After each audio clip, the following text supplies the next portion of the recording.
berjalan dalam firman-Mu, hatiku siap.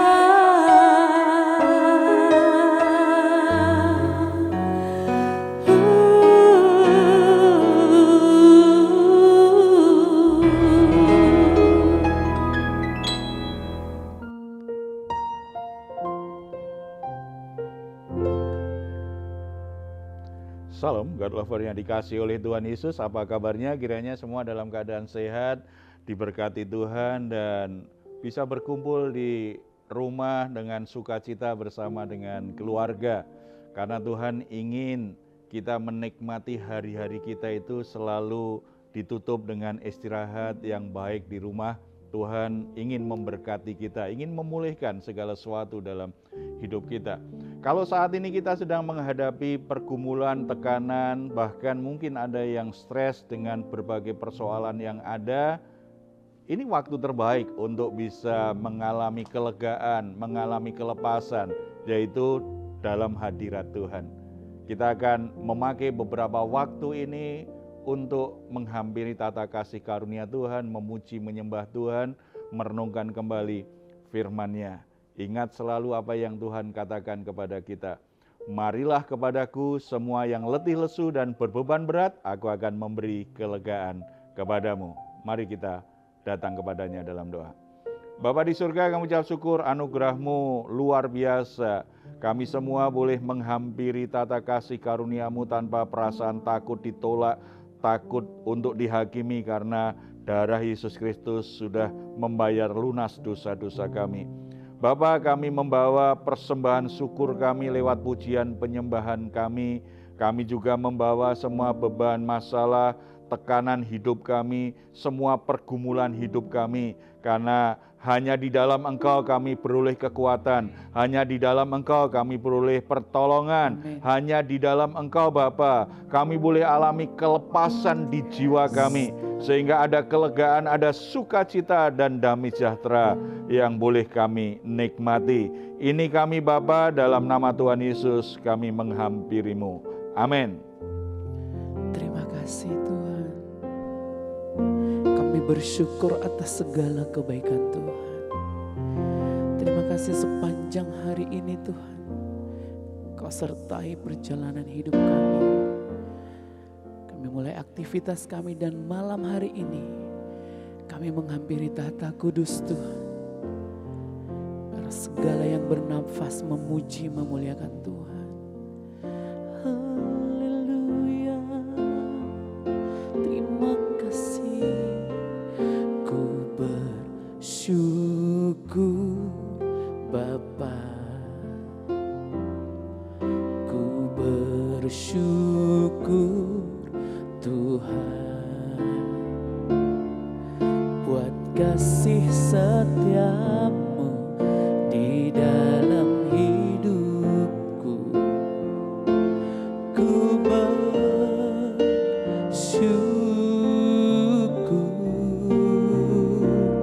Tuhan.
Kasih setiamu di dalam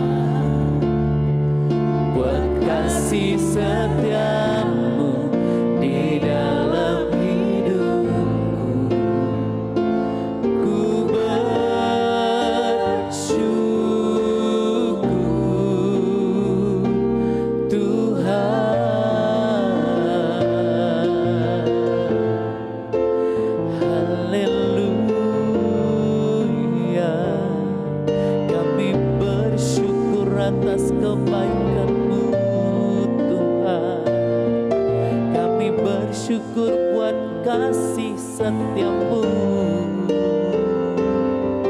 Kau layak disembah, kau layak ditinggikan, kau layak dimuliakan.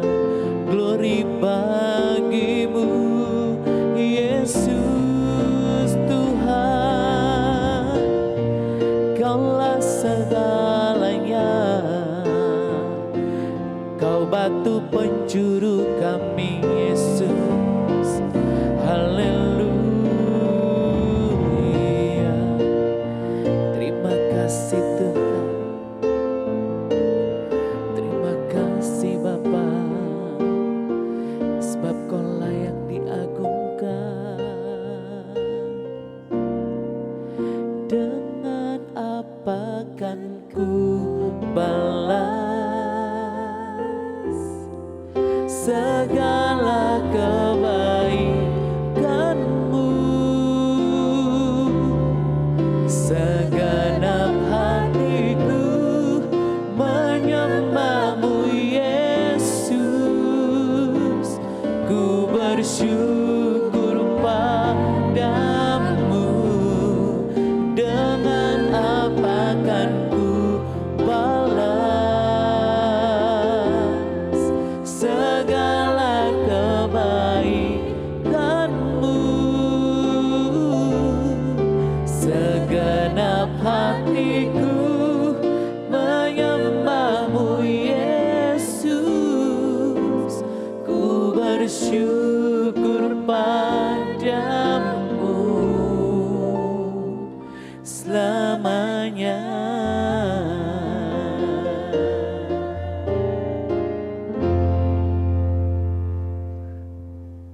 Puji Tuhan, saudara-saudara, kita sering dengar di medsos ya istilah anak-anak sekarang, dikit-dikit healing, dikit-dikit healing.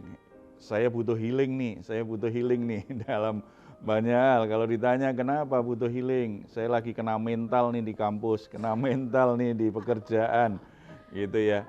Saudara-saudara, sebenarnya dalam aktivitas kita sehari-hari ada waktunya kita memang perlu menenangkan diri ya, supaya kita tidak terlanjur sakit atau kita justru tambah tertekannya berlebihan gitu ya.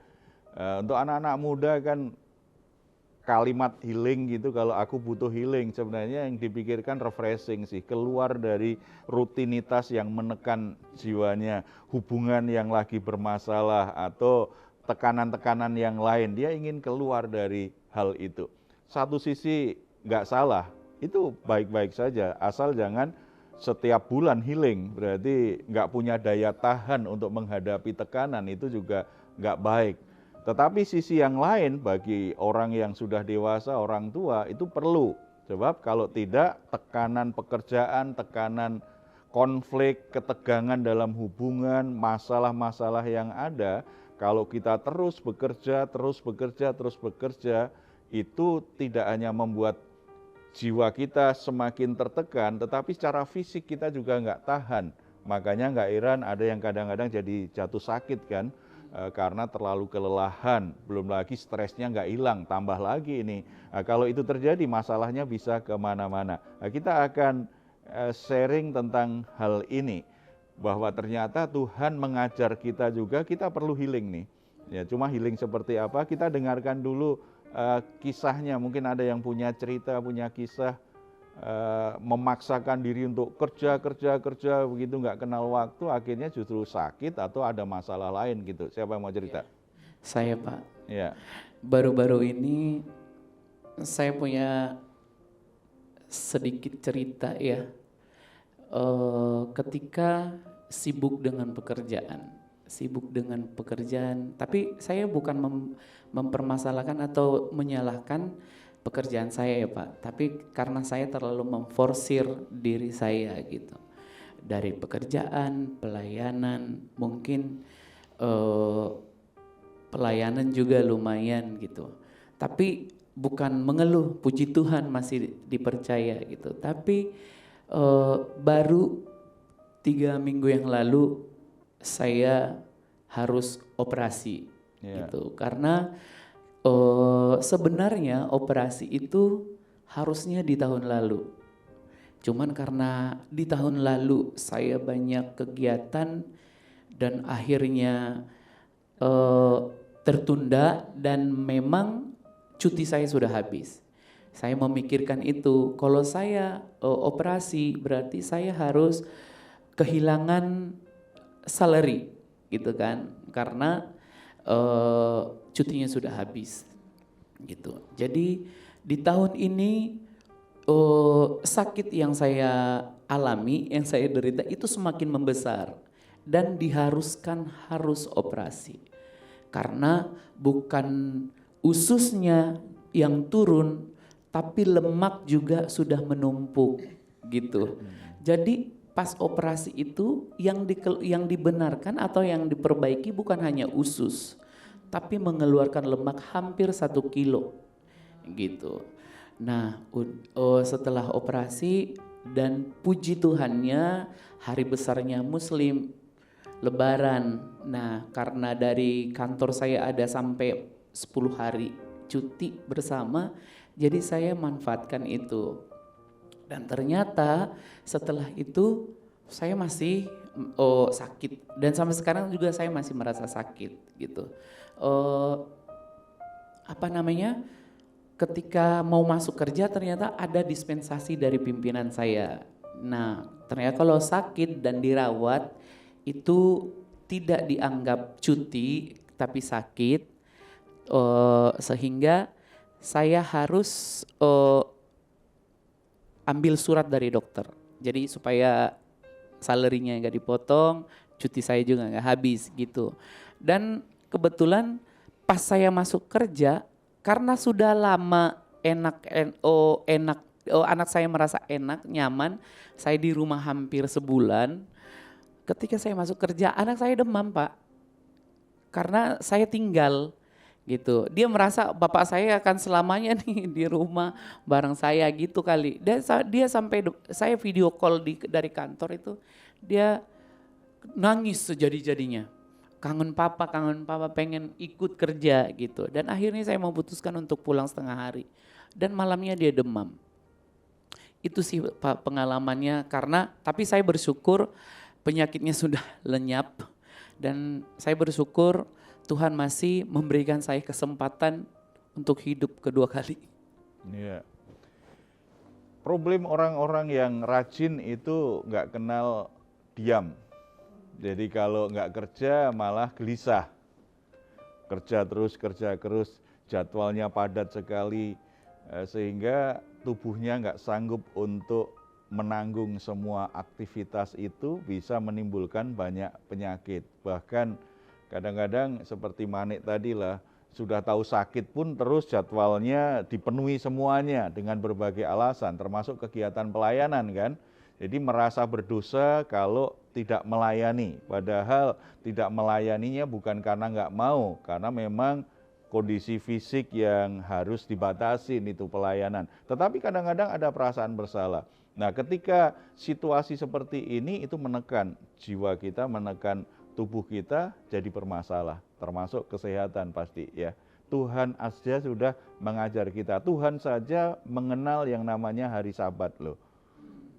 Tuhan bekerja 6 hari, setelah itu istirahat. Bukan karena Tuhan butuh istirahat, itu hanya mengajarkan kepada kita itu pola Tuhan dalam beraktivitas, bekerja. Nah kalau kita nggak seperti itu, pasti akan alami banyak masalah dengan hidup kita. Nah sekarang Pak, apa yang harus kita lakukan supaya kita pulih dari tekanan pekerjaan itu? Karena kadang-kadang kan kita nggak sadari kita sudah lelah gitu. Nah apa Pak yang harus kita lakukan agar kita pulih? Itu butuh healing. Healing keluar kota gitu Pak. Gitu. Nah, healing kan tidak boleh hanya dipahami refreshing dan piknik. Enggak, kita akan belajar bagaimana Tuhan melakukan healing nih, ngajarin murid-muridnya melakukan healing ya. Kita buka Markus. Markus pasal yang ke-6 ayat 30 sampai 32 kita akan baca. Kemudian rasul-rasul itu kembali berkumpul dengan Yesus dan memberitahukan kepadanya semua yang mereka kerjakan dan ajarkan. Lalu ia berkata kepada mereka, marilah ke tempat yang sunyi supaya kita sendirian dan beristirahatlah seketika. Sebab memang begitu banyaknya orang yang datang dan yang pergi, sehingga makan pun mereka tidak sempat. Maka berangkatlah mereka untuk mengasingkan diri dengan perahu ke tempat yang sunyi. Coba perhatikan, ada beberapa kata yang kita perhatikan. Tempat yang sunyi untuk bisa sendirian dan beristirahat. Kalau kita baca perikop sebelumnya, Yesus itu mengutus mereka berdua-berdua untuk pergi mission trip, pelayanan ke berbagai tempat. Berarti aktivitas yang banyak sekali. Sebelumnya lagi bahkan mereka melayani di desanya Yesus, yaitu Nazaret, mereka ditolak. Berarti ada masalah di pelayanan mereka. Ada permasalahan, ada penolakan. Itu pasti mengganggu hatinya. Tetapi setelah itu mereka diutus untuk melayani berdua-berdua, praktek pelayanan ini. Setelah kesibukan pelayanan dan kemana mereka pergi, ada begitu banyak orang yang datang ingin mendengar pengajaran Yesus, ingin ditolong oleh Yesus. Yesus kemudian berkata, ini waktunya kita lakukan healing nih. Ada dua hal kita bisa perhatikan. Yang pertama, kalau kita ingin alami healing dalam pengertian seperti itu ya, tujuannya apa? Untuk beristirahat. Beristirahat. Beristirahat dari semua kesibukan yang ada. Jangan lakukan healing malah jalan-jalan tambah capek. Di sana juga pulang dari katanya healing kehabisan duit, nombok lagi. Kemudian terlibat dengan hutang kartu kreditnya nggak terbayarkan, tambah stres lagi. Berarti nggak boleh ke mall. Istirahat. Itu penting, mengistirahatkan tubuh kita, mengistirahatkan pikiran kita, mental dan emosi kita kan juga perlu istirahat. Kenapa kita stres? Karena pikiran kita tidak bisa menahan masalah yang ada itu terlalu lama. Mengapa kita kemudian uring-uringan, kita emosional sekali? Kita alami ketegangan, ada masalah, secara emosi akhirnya kita nggak bisa kontrol lagi. Akibatnya kalau emosinya tinggi, akhirnya muncul konflik dengan orang-orang sekitar, ribut. Begitu hubungan jadi masalah, tambah stres lagi.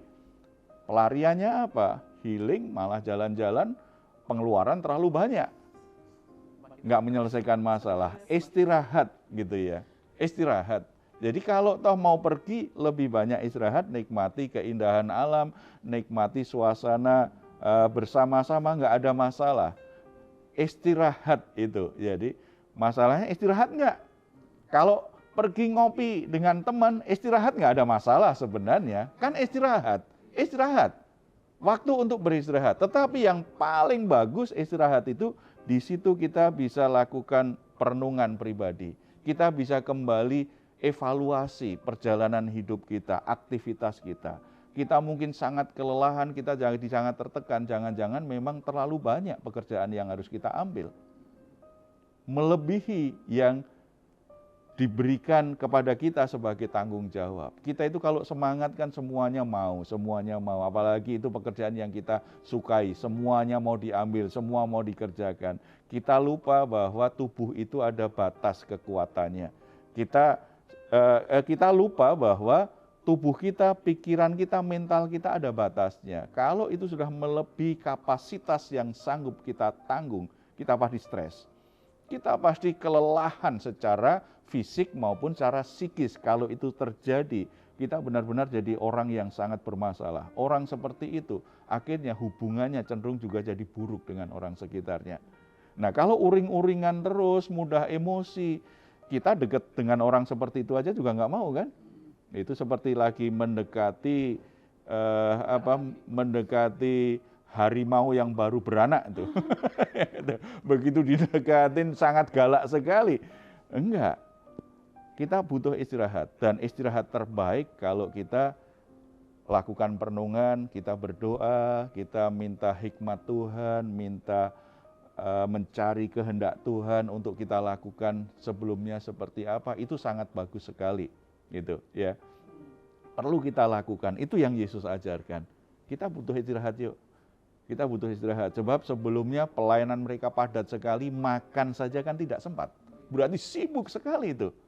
Ini peringatan bagi hamba-hamba Tuhan dan orang-orang yang melayani ini. Jangan bangga kita sibuk pelayanan sampai nggak sempat makan. Ada teman yang akhirnya juga jatuh sakit karena dia bilang, habis sibuk sekali sih, makan saja tidak sempat. Saya bilang, nggak sempat atau kamu menganggap aktivitasmu lebih penting daripada tubuhmu. Bagaimana kita bisa melayani dengan maksimal kalau tubuh kita sakit-sakitan terus? Kita butuh makan, tubuh itu butuh makan. Supaya kita sehat, supaya kita kuat. Makan itu kan tidak berdosa di tengah-tengah pelayanan. Aktivitas pelayanan kita istirahat makan. Yang berdosa itu kalau merebut makanan orang lain. Kalau kita rakus itu bermasalah. Kalau memang kita memenuhi kebutuhan tubuh kita supaya kita menjadi kuat lagi bisa efektif pelayanan, itu sesuatu yang baik. Tubuh butuh istirahat. Istirahat terbaik bersama dengan Tuhan. Dan yang kedua, Tuhan berkata, cari tempat yang sunyi supaya bisa menyendiri. Kita bisa menyendiri. Berarti menyendiri di sini bisa dua. Yang pertama benar-benar sendirian. Tetapi bisa juga dengan orang dekat. Nah, kalau konteks pelayanan Yesus berarti kan dengan tim pelayanannya. Kalau keluarga bisa hanya dengan keluarganya atau hanya suami istri. Itu perlu cari tempat yang sunyi. Tetapi kalau pasangan nggak ada, anak nggak ada tim pelayanan, ya sendirian juga boleh. Artinya cari tempat yang sunyi. Bukan keramaian. Kalau keramaian itu kita akhirnya beraktivitas lagi tuh.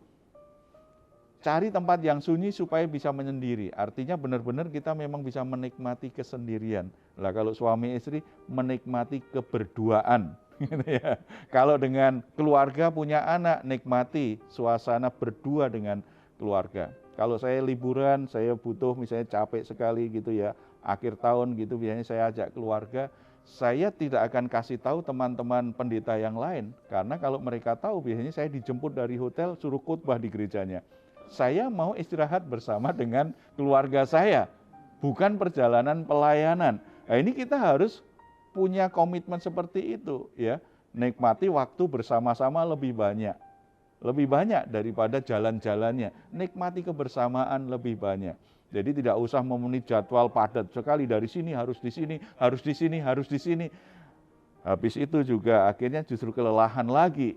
Itu juga enggak bagus ya. Tetap waktu kebersamaan itu penting, bersendiri, kita ngobrol dengan pasangan kita, ngobrol dengan anak-anak, kita ngobrol tanpa beban. Bisa bicara dari hati ke hati, makan bersama-sama sambil ngobrol lagi, kita jalan kemana, duduk lagi lama-lama di situ. Waktu untuk bersama-sama itu sangat penting. Nah kalau ada waktu lagi kita bisa menyendiri, itu juga sangat bagus. Lakukan retreat pribadi. Kita butuh waktu istirahat. Dan waktu untuk benar-benar sendirian dengan diri kita. Kalau manik dipaksa Tuhan, supaya dia mau istirahat, harus operasi, harus sakit. Biayanya mahal, mengorbankan banyak hal, waktu, dan akhirnya memang dipaksa, nggak perlu kerja, nggak perlu pelayanan dulu kan. Dipaksa tuh, menurut saya itu dipaksa. Dan banyak kita nunggu dipaksa Tuhan, sebenarnya malah nggak bagus.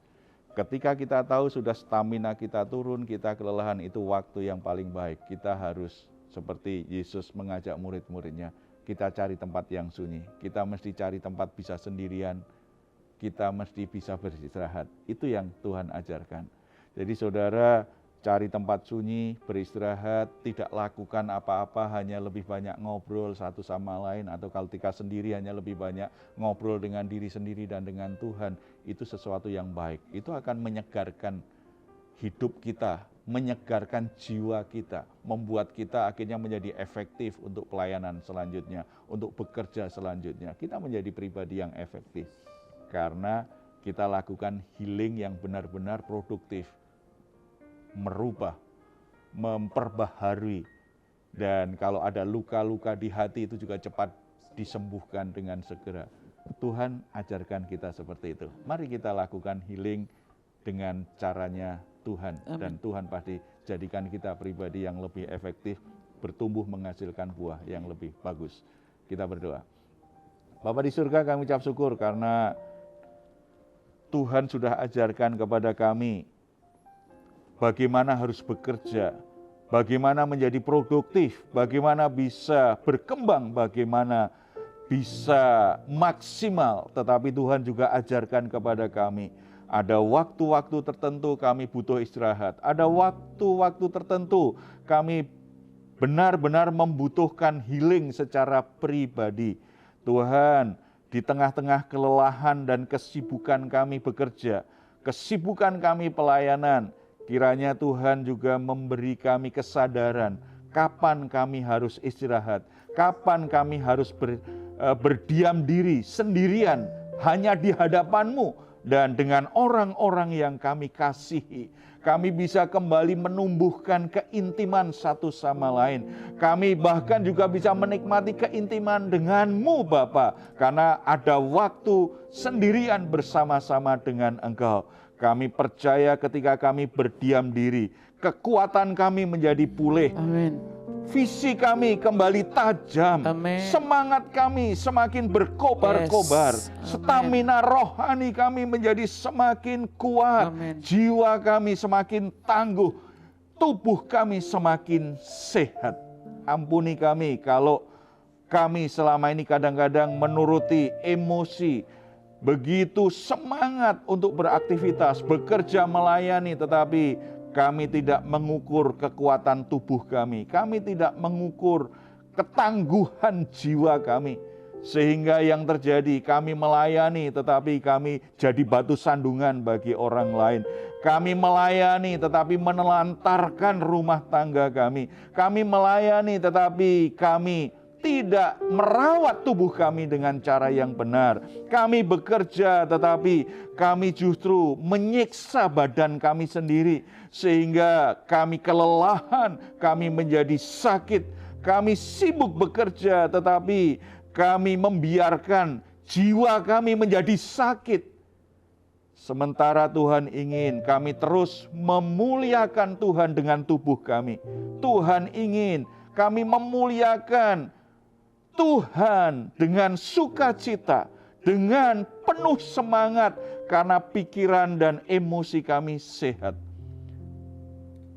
Bapa, Engkau menjamah setiap saudara-saudara kami yang saat ini kelelahan secara fisik maupun secara psikis.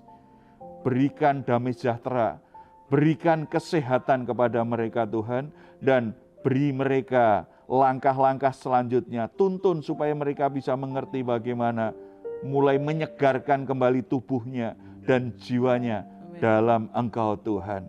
Kami sangat percaya ketika kami membangun kembali keintiman dengan-Mu, membangun keintiman kami dengan orang-orang terdekat kami, bahkan dengan diri kami sendiri, kami akan melihat jalan-jalan Tuhan semakin jelas, visi Tuhan semakin jelas. Kami akan melihat kesempatan-kesempatan besar yang Tuhan buka. Ketika kami meraihnya, ketika kami menjalaninya, kami akan menghasilkan sesuatu lebih maksimal dari sebelum-sebelumnya. Terima kasih Bapa. Nama-Mu dipuji, dimuliakan dalam seluruh kehidupan kami semuanya. Dalam nama Tuhan Yesus. Amin. Puji Tuhan, saudara-saudara, ketika saudara merasa lelah, merasa sudah sakit, itu saatnya saudara istirahat. Jangan terus lakukan itu, sebab tubuhmu itu bait roh Allah. Tuhan ingin lewat tubuhmu nama Tuhan bisa dimuliakan. Kalau saudara-saudara saat ini sedang mengalami pergumulan-pergumulan rumah tangga, pekerjaan, ekonomi, apapun yang menjadi beban berat saudara, kami siap menjadi sahabat doa saudara. Silahkan untuk menuliskan pokok doa saudara di nomor telepon yang ada di layar saudara. Tim doa kami akan mendukung saudara dalam doa, karena kami selalu berharap, kami berdoa, saudara semua diberkati oleh Tuhan. Kalau saudara ingin memberikan komentar, silahkan menuliskannya di ruang komentar yang ada di channel Diaspora TV. Kami tunggu. Mazmur 4 ayat 8-9. Engkau telah memberikan sukacita kepadaku lebih banyak daripada mereka ketika mereka kelimpahan gandum dan anggur. Dengan tentram, aku mau membaringkan diri lalu segera tidur. Sebab hanya Engkaulah ya Tuhan yang membiarkan aku diam dengan aman. Puji Tuhan, selamat malam, selamat beristirahat. Tuhan Yesus memberkati kita semuanya. Shalom. Dengan apa kan ku balas segala kebaikanmu? Segenap hatiku menyembahmu Yesus, ku bersyukur padamu.